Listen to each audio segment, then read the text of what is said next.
எந்த ஒரு ரியாக்ஷனும் இன்னைக்கு இல்லாமல் இருக்கு. நான் உங்களை வேற்றினத்தாரிடமிருந்து அழைத்து பல நாடுகளிடையே கூட்டி சேர்த்து உங்களை சொந்த நாட்டிற்கு திரும்ப கொண்டு வருவேன். இப்போ இந்த குரானுடைய அந்த வசனமும் இதுவும் வந்து மேட்ச் ஆகுது பாருங்க. அதாவது இந்த லஃபீஃப் அப்போ திரும்ப கொண்டு வருவேன், நான் தூய நீரை உங்கள் மேல் தெரிப்பேன். இதுதான் மேட்ரு.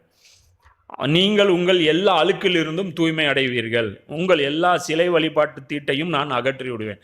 இப்போ என்ன இவங்க பண்ணாலும் இந்த தூய நீர் இருக்கு இல்லையா, அந்த தூய நீர்ல வந்து இவங்க ஒரு தடவை அந்த இடத்துல அவங்க மேல தெளிக்கப்பட்டா இவங்க என்ன ஆயிடுவாங்க, சுத்தம் அடைஞ்சிருவாங்க.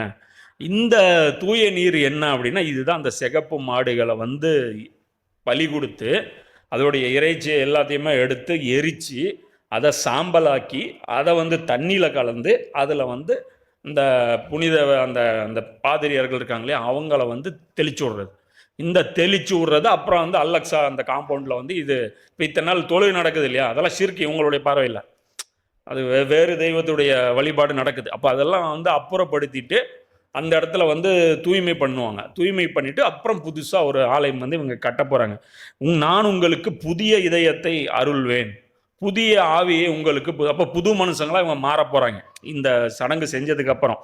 உங்கள் உடலில் இருந்து கல்லாலான இதயத்தை எடுத்து விட்டு சதையாலான இதயத்தை பொருத்துவேன்.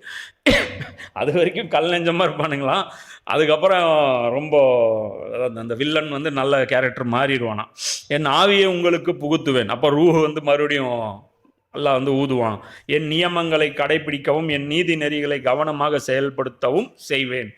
நான் உங்கள் முன்னோருக்கு கொடுத்த நாட்டில் நீங்கள் வாழ்வீர்கள், அப்போது என் மக்களாய் இருப்பீர்கள், நான் உங்கள் கடவுளாய் இருப்பேன். அப்போ கடவுளுக்கும் இவங்களுக்கும் இருக்கிற அந்த அந்த வெறுப்பு, அந்த அந்த அதிருப்தி இதெல்லாம் என்ன ஆயிரும், போயிடும். கடவுளுக்கு விருப்பமானவர்களாக மாறிடுவாங்க. உங்கள் எல்லா தீட்டிலிருந்தும் நான் உங்களை மீட்பேன். எல்லா தீட்டும் வந்து உங்களுக்கு கழிஞ்சிரும். இப்போ இந்த காசால பண்ண 33,000 கொலைகள் எல்லாமே என்ன ஆயிரும், கழிஞ்சிரும்.